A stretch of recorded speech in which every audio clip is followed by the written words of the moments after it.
General, Pahalgam massacre, is it all about intelligence and security failure?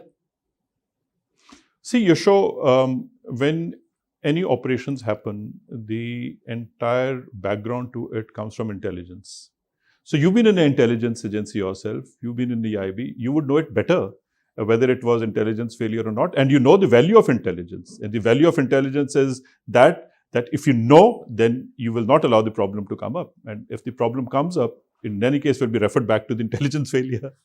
I agree. General, intelligence is a very vital tool which aids the security forces, the army, and everyone. In this particular case, intelligence, there were stray inputs which the intelligence guys say was floating in the air, that a few people are going and going to the hotels, going to the area and finding out the numbers of people, the tourists, etc. But as we say, these inputs were not actionable in the sense that they were not precise and therefore they could not be acted upon. Even the people say that intelligence was available from the IB, that there was some loose band of lead terrorists who were hanging around in the area. But again, nothing specific. Each group was trying to give that deniability. The CAFPF, the paramilitary, or what we call the Central Police Forces, they said that in this particular area, in the higher reaches, we do the posting whenever the Amarnath Yatra is on. The police says that we had not given the security clearance, but the district administration says that no, people have been going there since a long time. So each one is trying to deny its own responsibility. And I think there is also a difference between information and intelligence. A lot of people think information is intelligence. Information is not intelligence, because information is also sitting very close to misinformation and disinformation. Whereas intelligence actually makes sure that information is converted into a tangible, actionable, processed, analyzed, systematic input for a precision operation to happen. I think that is what our agencies put together as we say, multi-agency concept in a unified concept. I think there are far too many agencies sometimes working, and one thinks that somebody would do it. So it's like story of 4 people and nobody did anything about it. And I think one person has to be made responsible for it. Ultimately, the buck should stop at that one person. Well, in 26/11 in Mumbai, the Home Minister resigned and also the NSA resigned. So yes, but I think right now, General, is not the time to look into that. Right now is the time to spread your dragnet and get those Pakistanis, because I believe there were 2 Pakistanis and 4 overground workers. Once we get them, then we get a whole lot of evidence from their boots, from the M4 carbines they are carrying, or from the equipment which they are carrying for communication, etc. Of course, they don't use it that much. And then let the NIA prepare the dossiers properly. We share it with the world capitals, and that's the time when we pause, think, reflect, and then take the kind of action as you have suggested. General, you have served both on the LOC and the LAC. Now, the common folk wants to know this unprovoked firing which is taking place on the LOC for last, I think since 23rd it started. How do we respond to it? Just bludgeon it? Or what are the ways you deal with it? Yasho, you have to put the LC firing in a context of what happened in Pahalgam. Before the incident of Pahalgam, we were having a ceasefire with Pakistan. That was an agreement not to fire. But India has gone through many churns of ceasefires and firing and the active LC. When Pakistan starts firing on the LC or LOC, as people talk about, it means 2 things. One is that they want to scare you and show that they are present and we should not do anything.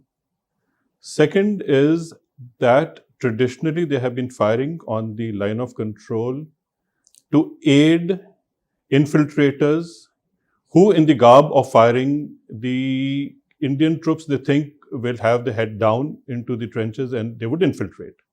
But currently what they are doing is they are just trying to cover the weakness by showing their aggression. And this is how it is, I see.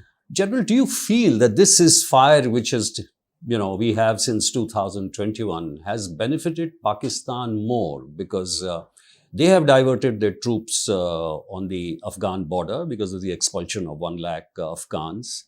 They are on a tense face-off with the Tehrik-e-Taliban. They are in Balochistan crushing the insurgency. Every day there is a new dissent coming up in Gilgit-Baltistan. And also it has given time for them to protect Chinese interests, CPEC. Do you feel that this ceasefire has helped us? Of course, moving some troops to the LAC. Yasho, if you really look at the map of Pakistan and you see the Indus River, it is also called the blue line or the water line. The territory on the other side, which is the western side, is treated as scruff territory. Balochistan, Khyber Pakhtunkhwa, and then further north, it is the northern agencies. Pakistan army or the governments have been less interested in this area as far as peace and prosperity is concerned. This is a place where the Pakistan army is allowed to unleash their ordnance at will at any time. And the only real estate that they have is the Sindh and Punjab being the foremost. So as a result, the ceasefire has helped them from a point of view of saving their ammunition, saving the casualty of the troops. Also, it blunts the image of Pakistan army when it takes beating at the hands of Indians. And then go around and tom-tom in, big vehicles and, beautiful ceremonial way the Pakistani generals go around and dealing with people. They are the Maharajas. And therefore, they want to show that they have done a great job, that the Pakistan army is beating the Tehrik-e-Taliban and the Baluch, insurgency and all. So I think it is more image building and saving their casualties and preserving their arms and ammunition. Pakistan is in a very dire state at the moment. I think they have not been able to control anything which any government should be able to control. Everything is out of control in Pakistan. Well, General, then after the Pahalgam massacre, the slaughter events, there's an outpouring of grief from all parts of the country and the nation looks for a response. Militarily, when firing takes place along the LOC and you're thinking in terms of limited options, what would you do? Would you do a precision strike at the camps opposite the line, or would you like to push the LOC westward? What are the kind of options which the military really exercises at this point of time? Actually, when you look at Pakistan, I think India has no time and energy to waste on Pakistan because we've got larger things to do. We have greater challenges and greater aspirations. And I think that is one thing that Pakistan doesn't like, that they are in no scheme of things as far as India is concerned. And they constantly want to nudge India to say, we are also there, So pay attention to us also, because they want to internationalize issues. They want to actually show. Without India, what is Pakistan? Nothing. It is only the movement. There is a firing, there is a statement, there is something. Pakistan comes on the radar of the world. Otherwise, without India, if India doesn't look at Pakistan, nobody looks at Pakistan. So I think this is one way to draw attention of the international community that, hey, listen, there is a Pakistan and we have a problem. Look at us and give us support. Give us IMF funding, give us arms, ammunition. We have a problem, in the AFPAC area. So I think this is like a begging bowl with noise that pay attention to us.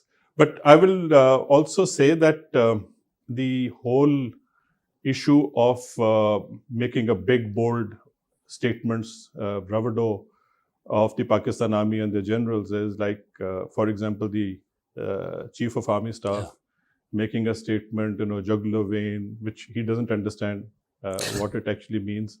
But what is Hindu versus Muslim and two-nation theory. So really speaking, this is like a needle and thread being used, जो होते ना छिदी हुई चादर, जब एक वो fabric फट रहा हो तो उसको स्टिच करने के लिए जो चीज यूज की जाती है, that is to stick the whole fabric together is two-nation theory, Hindu-Muslim, we are superior and all that, and Islam ko khatra, and sare ikkathe ho jao.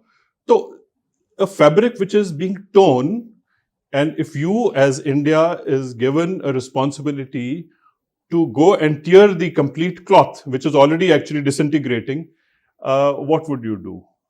फटी हुई चादर को फाड़ने के लिए अगर आपको टास्क दिया जाए तो आप क्या करोगे? आप किसी भी तरीके से फाड़ सकते हो. There are 1,000 options. Yeah. But would you spend your valuable time and energy to sort out something which is already sorting itself out? But yes, there is anger. And because there is anger, certain things will have to be done only to address the anger of people. Because they have drawn attention of people to this point that something needs to be done. But even if you do something, Pakistan is largely now more of a jungle, more of a scruff, and therefore the only people who are showing that Pakistan is in a state of existence is the Pakistan military. Even the political establishment has literally perished.